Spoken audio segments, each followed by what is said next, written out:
Hey guys, it's me. I know I told you guys I'd never do a preview video because I didn't think it would be my thing.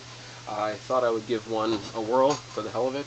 Final Resolution's coming up. It looks like a pretty damn good card, so why not throw some thoughts around. Tara versus Mickie James in a Falls Count Anywhere match. I love this match because it's an actual fight.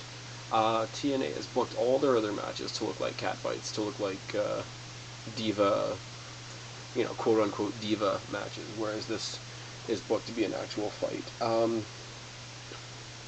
I love Mickie James. I love the fact that she's in TNA. I love the fact that that is the WWE's loss.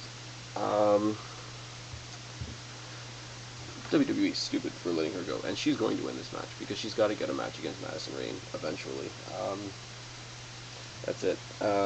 Jay Lethal versus Robbie E for the X Division belt, I really don't care about because Jay Lethal's being wasted in putting over Robbie E, who should go away.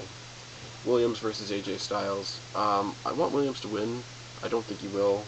He'll get screwed because AJ Styles is part of Fortune. Yay! Also, I can't believe Williams as a good guy because he's played a heel since he started.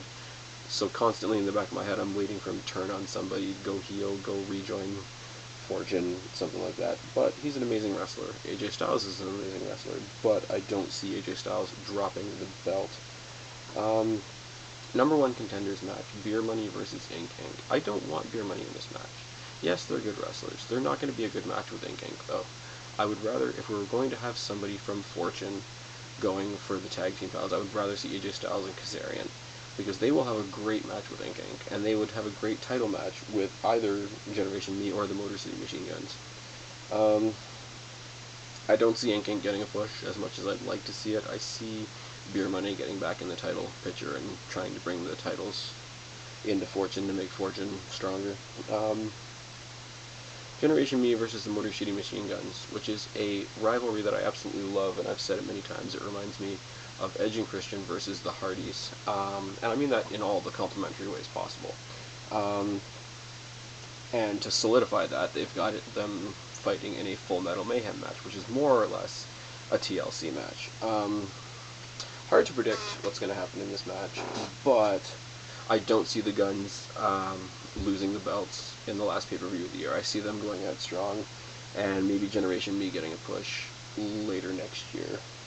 At least that's the way I'd like to see it, because I want to see, what I would like to see is Ink Inc. versus the Motor City Machine Guns, but that would be just too perfect, wouldn't it? Abyss versus the Pope. Here we go. TNA and WWE have similarities all the time, and we all like to laugh about them. But let's call Abyss Kane. Let's call the Pope a very, very small Undertaker, and ask why the hell they're having a casket match.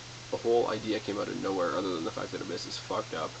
I'm really not a fan of big guy versus small guy matches. You know, it's a throwback to Rey Mysterio versus the Undertaker, or not the Undertaker, Rey Mysterio versus the Big Show. Nobody wins. If the small guy wins, it's not realistic. If the big guy wins, you're sitting there thinking, well, yeah, you're twice his size. Of course you kick the shit out of him. Casket match. I don't know why. Big, shiny, white casket. I don't get it. I don't know why. Abyss needs to go away for retooling and come back. Not a part of Immortal, and maybe not a tool.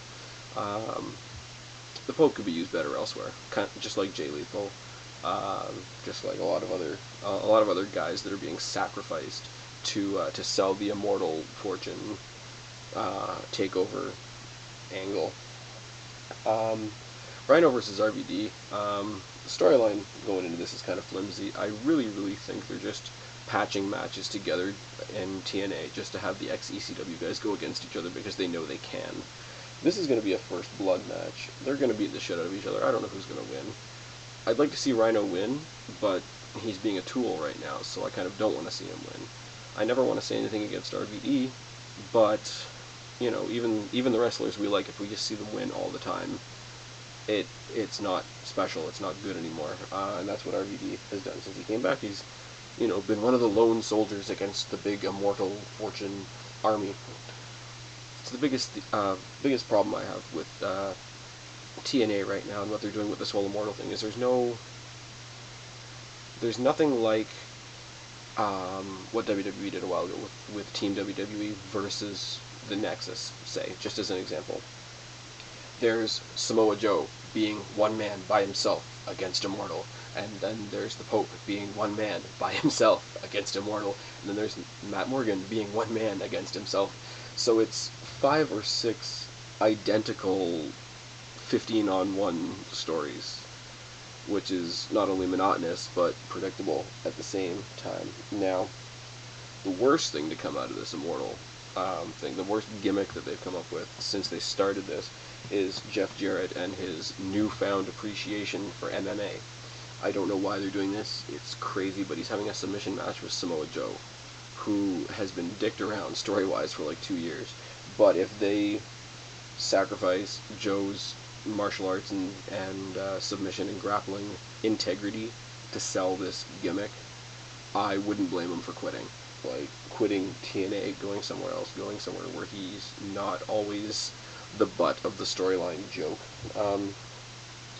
Matt Morgan versus Jeff Hardy. Now, with Anderson as the ref, because Anderson has come back, of course, because he was hurt by Jeff Hardy, and now he's come back to be the referee, and we all think he's going to help Morgan win the belt.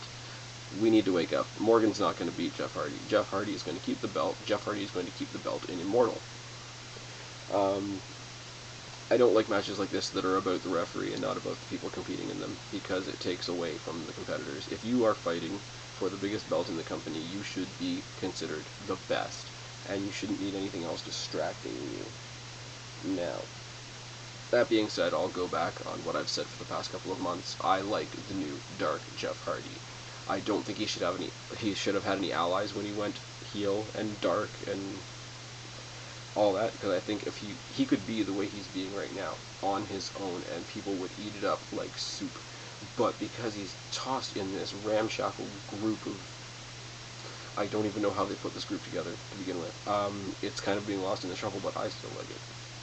I still like it. I think he's loving being the bad guy. I think he's pulling like a Randy Orton Edge type of deal, and enjoying being the bad guy almost too much. I love it too.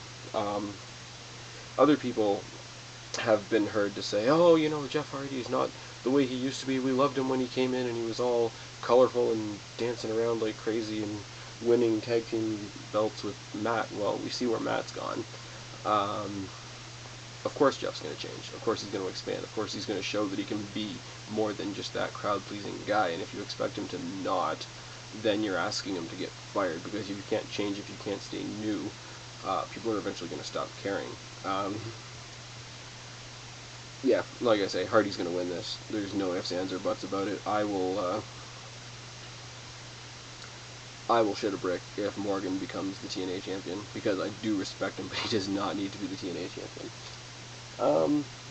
Like I say, for a good 8 matches, there's only 1 match that I really don't give a shit about, maybe 2. So I'm predicting it's going to be a good night. Now, not that any of you need to know this, but I will be celebrating my birthday the night before, so I don't know how attentive I'm going to be watching this. So you might not get the review video till Monday or Tuesday, and if that's the case, I apologize. A couple of other things. I know I said this wasn't a WWE video, but Miz is the champ on Raw. And because Kane's the champ on SmackDown, and I don't respect that at all, Miz is running the WWE right now by holding the WWE title.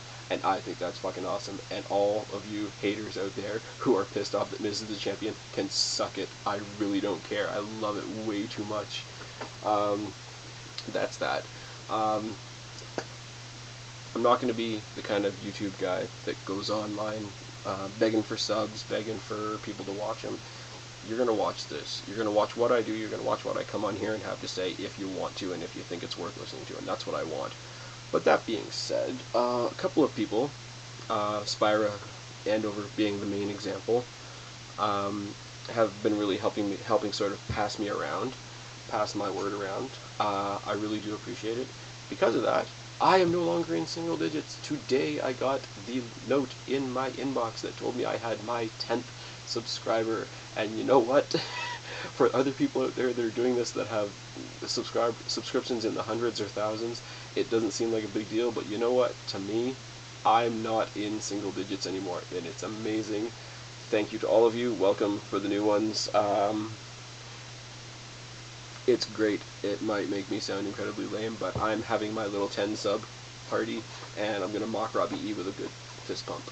And that's how it's going to go. I've been Spaz. If you like what you see, subscribe up there, comment down there, and don't be a stranger. I will see you guys later.